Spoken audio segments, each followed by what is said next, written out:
I'm Barry Baines. I'd like to start what we're going to talk about by telling you a story. And it's a story about a professor who was talking to a group very much like the one we have here today. And he began by taking a large glass jar and placing it on his desk. It was the sort of jar you often see plants in, a translucent looking jar. And he picked up a few very large rocks, but large enough just about to fit into the neck of the bottle. And he very carefully placed them into this bottle or jar, as I call it.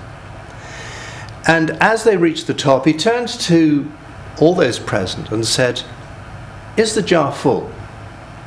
And they murmured agreement. So he then bent down and picked up a bag of small pebbles. And he gradually placed those around the rocks. And when they reached the top, he said to his group, "Is the jar now full?" And the group murmured assent.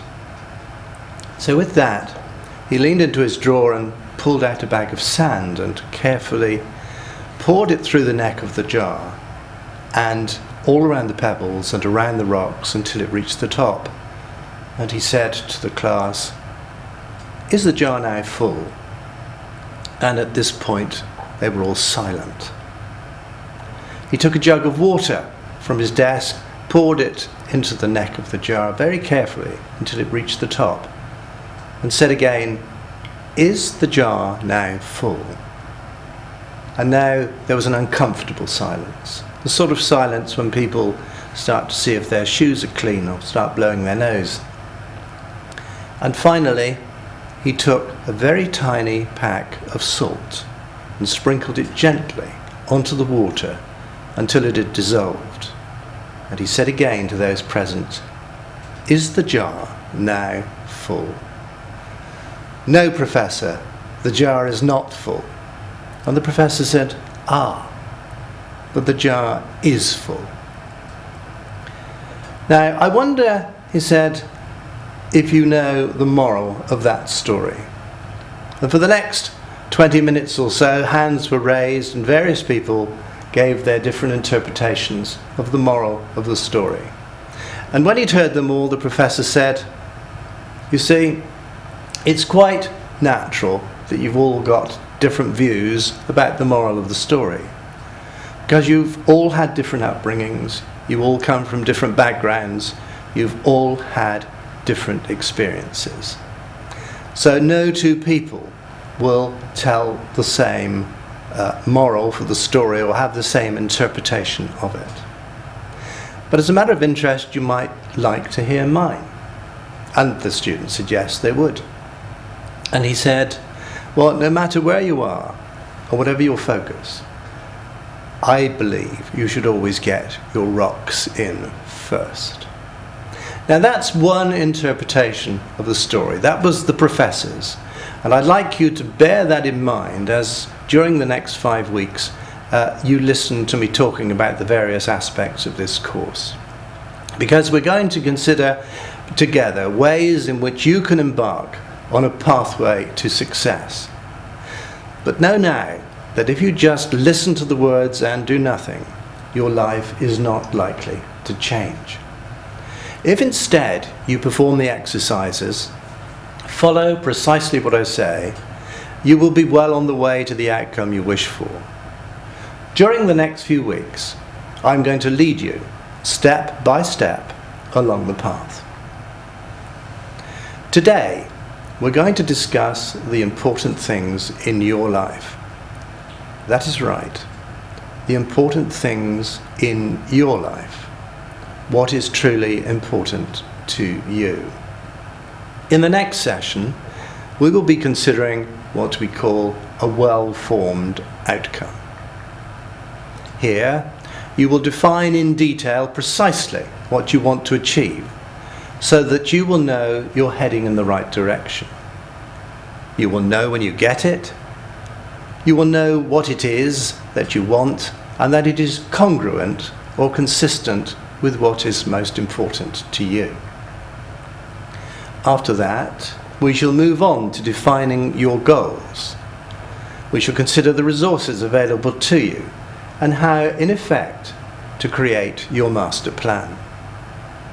Week 4 will deal with overcoming obstacles to your success and how to be proactive, thereby creating a mindset which will lead only to success.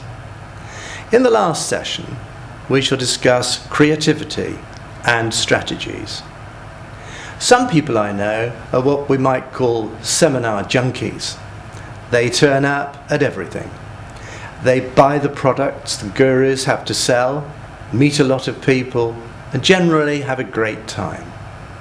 They go along for a quick fix, but as soon as the seminar is over, they put the manual away and they don't practice what they were taught. What I'd say to you now is don't be like them. Listen and participate when asked to do so. As I have indicated, throughout the course there are a number of exercises. Follow the instructions. Perform the exercises. There will be no real benefit for you unless you do that. This is not a lazy man's guide to happiness and riches. In fact, if anyone leads you to believe there is such a thing, they are not being honest. Do the exercises. Redo them if necessary, and listen to the advice. Then magic may happen. Whatever else you may have been told, it is the workers and the doers who are successful in life, not those who just sit back and wait for it to happen. So let's begin.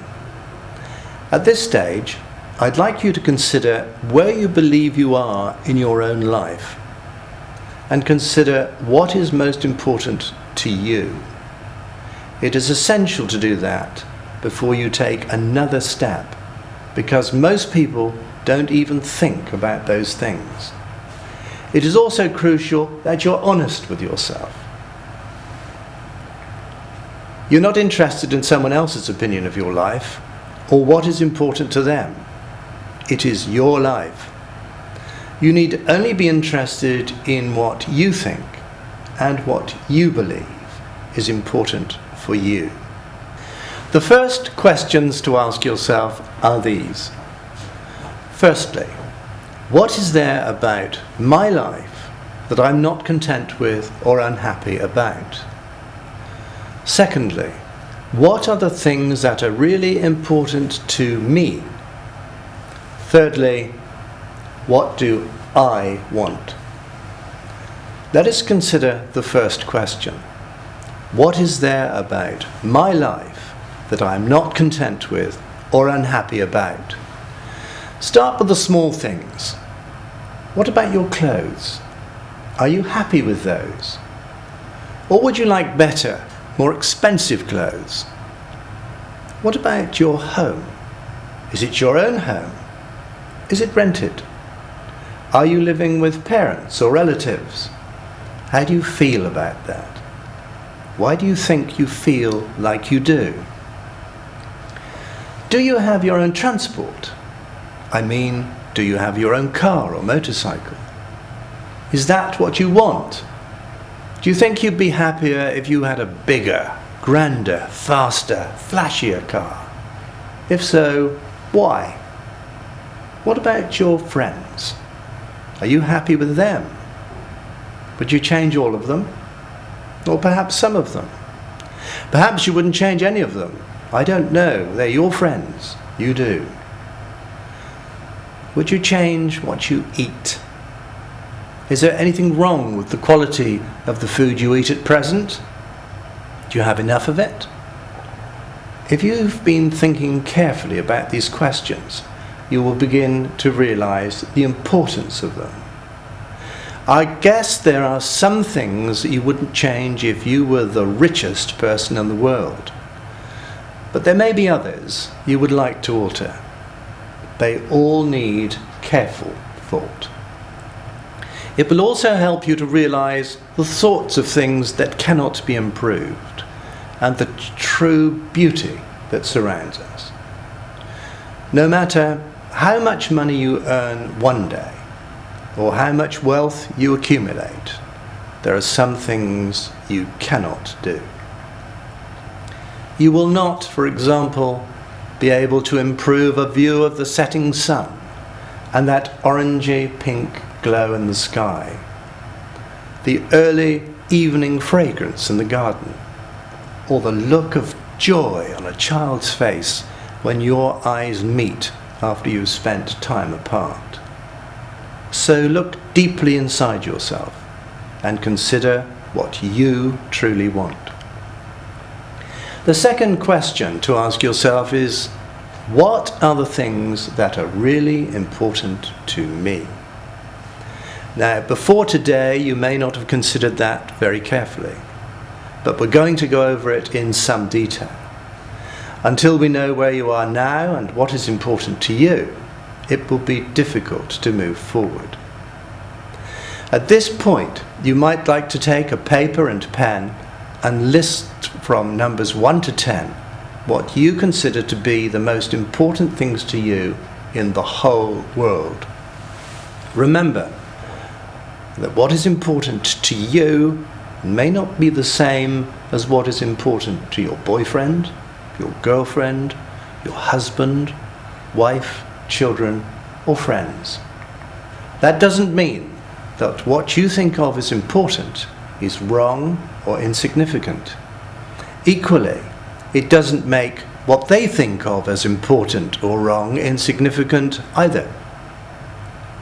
We all have our own hierarchy of values, or what we consider to be important, and those values will differ with each and every one of us. Think carefully. Pause the video at this point and do not switch it on again until you have completed the list. All right, you should now have made your list. Perhaps you haven't quite managed to make 10 items. That doesn't matter so much. What does matter is that the list represents what you regard as important to you. Now, I'd like you to turn over that list or cover it up. Take a fresh piece of paper and perform a second and more detailed exercise. If you need to pause the video between the questions so that you can answer, that is fine. Just take your time. For each question, I ask, try to give the top 3 items. Let me underline now that if there's an overlap or similarities between your answers, it doesn't matter. It just shows you're beginning to establish what is truly important to you. Now, the first question is this: how do you fill your personal space? Your personal space may be your home, for example. Look at it even more closely. What about your bedroom? Or even more personal, perhaps your study or workspace. What would be the top 3 items that constantly crop up? Think also about those other items that are stuffed away in the loft or the garage or the corners of cupboards that you haven't taken out for years. They're probably not quite as important as you thought, are they? Now pause the video and think a little more for a few minutes. The second question is this: what do you spend your money on? Whatever we may say, we always have enough money to spend on those things that are really high on our list of values. Other things just get pushed down the order. So think, what are the top 3 things you spend your money on? Pause now and write your answers. Question 3. Think of those areas in your life where you are most disciplined and reliable. Those areas where people know they can always depend on you and know you will come through. The inspiration to do these particular things comes from you, not from the outside. I love writing. I love speaking. I love going to court and presenting cases. Where are you most disciplined and reliable? Pause the video, think, and write those down. Question 4. What are the 3 things that inspire you above all else? They will want to make you act almost the moment you hear them. They may have inspired you always. Think of the sorts of people who inspire you and why. What do they have in common? Write those down. Pause the video now and do that. Question 5 is, what do you spend your time on? There will be all sorts of things that nobody will have to drag you out of bed to do in the morning. I can give you an example. My son-in-law is a good one. He always finds it difficult to get out of bed. Save for one thing. If Formula 1 motor racing is on in any part of the world, it all changes. He finds no difficulty at all in getting up at 4 o'clock in the morning if it's on the television. There's nothing wrong with that. It is just very high on his list of values. That is the sort of thing we're talking about. So pause the video again, think, and take time to write your answers now. 6thly, what do you think about the most? What do you wake up thinking about? What do you spend your day considering? What do you go to bed thinking about? We're not talking about that negative little voice that says you ought to do this or you ought to do that or the other. We're talking about those thoughts you get about how you would like your life to be. These questions will help you establish what is going around in your mind most of the time. So pause the recording and write your answers now. Question 7. When you're in the company of others, what do you talk about most of the time? What subject or subjects can almost no one stop you talking about, and which, if given the chance, you could go on about all night? Sometimes the conversation may just make you go cold and you'd love to change the subject. But on others, it's a job to stop you talking. For some, it might be their favourite sport. For others, their work, their children, and others, their business interests. So what are the 3 things you talk about most? Pause the video and write them down now. Question 8, and lastly, what do you like to learn about the most? This again is a good clue. If you go into a bookshop, which section do you head for first? Which TV shows or documentaries do you watch the most? What sort of topics do you think about and ask about? So once again, pause the video, think, and write them down. Now that you've completed your list, you'll find there's a number of items that keep recurring throughout. Go through now and count them.